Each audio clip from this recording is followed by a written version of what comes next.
If you've ever used numbers, then you know the powerful capabilities it has to create virtual manipulatives and interactive worksheets for students.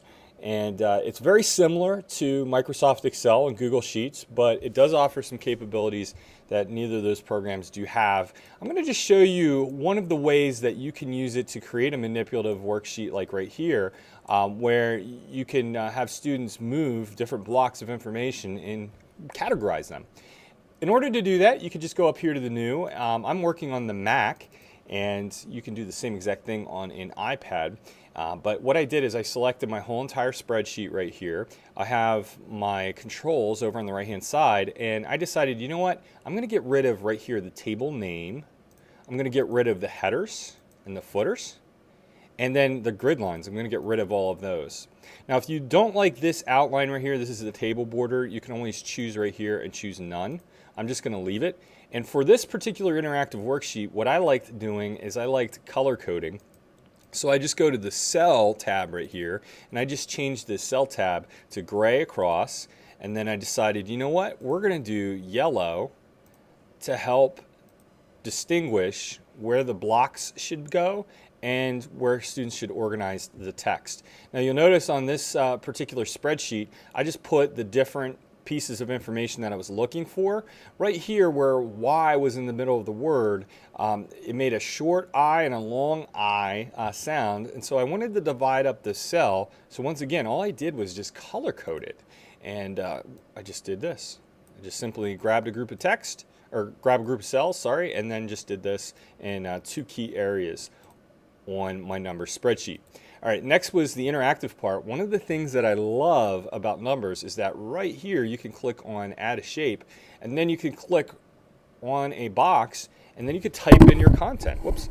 So if I type in the word fry right here, and this is my particular box, I can then move it, and all I did was simply do a Command C to copy and paste, and I have a bunch of similar boxes right here that I can put over on the side. Then all I did is I just changed the text and share this with my students. You could simply airdrop it or share it any way that you would share a file, and now students have an interactive worksheet in which they can manipulate the information. This is great for hands-on learners. Now another idea that I had was right here creating an interactive timeline. What I love about this is that not only can you add text, but you can add pictures, and as you can see right here, I added a video clip. So how did I do that? Well, once again, I went and I created a brand new sheet, and I just got rid of all the grid lines. I got rid of the headers and footers once again, and I decided, you know what, I'm going to create a timeline that was vertically. You can do it horizontally if you'd like, and I just changed the color of the text right here.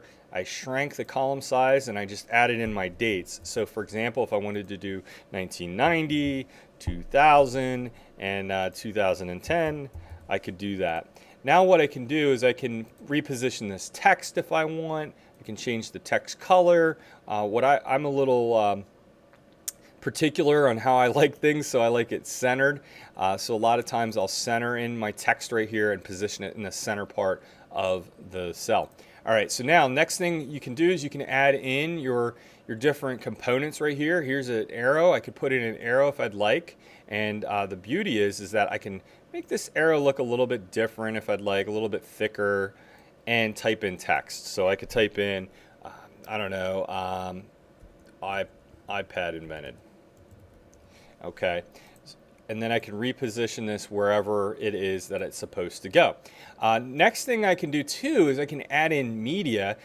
You can add in pictures, which you can do in other programs as well, but what I love about this is that I can add in a video. So here's a video of my daughter right here that I can simply reposition and then put this at a particular spot on my timeline.